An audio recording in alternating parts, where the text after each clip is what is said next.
শিরোপা ধরে রাখার প্রত্যয় নিয়ে মার্কিন মুলুকে পা রেখেছিল বিশ্ব চ্যাম্পিয়নরা। তবে টুর্নামেন্টের শুরু থেকে একের পর এক অঘটনের শিকার হচ্ছিল ফেভারিটের তকমা গায়ে জড়িয়ে আসা দেশগুলো।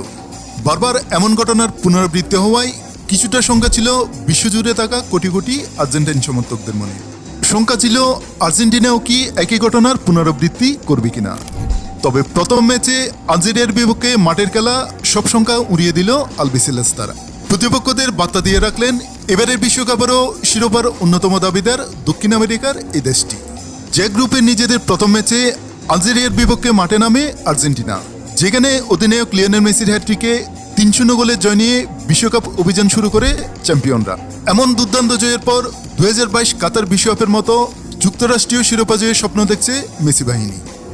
এমন দাবুটে জয়ের পর সাধারণত যে কোনো দলের আত্মবিশ্বাস বেড়ে যায় কয়েক গুণ। এমন আত্মবিশ্বাসী কথাই শোনা গেছে কোচ স্ক্যালোনির কণ্ঠে।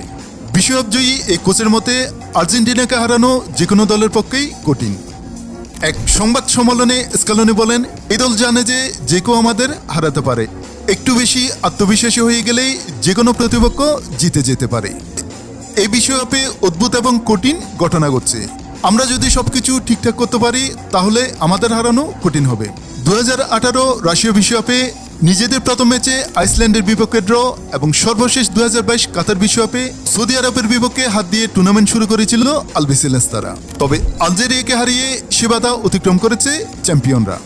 তবে স্ক্যালোনি জানেন সামনে তাদের আরও বড় বড় পরীক্ষার সম্মুখীন হতে হবে। তাই আপাতত আগামী ম্যাচের উপর সব ফোকাস করতে চান কোচ।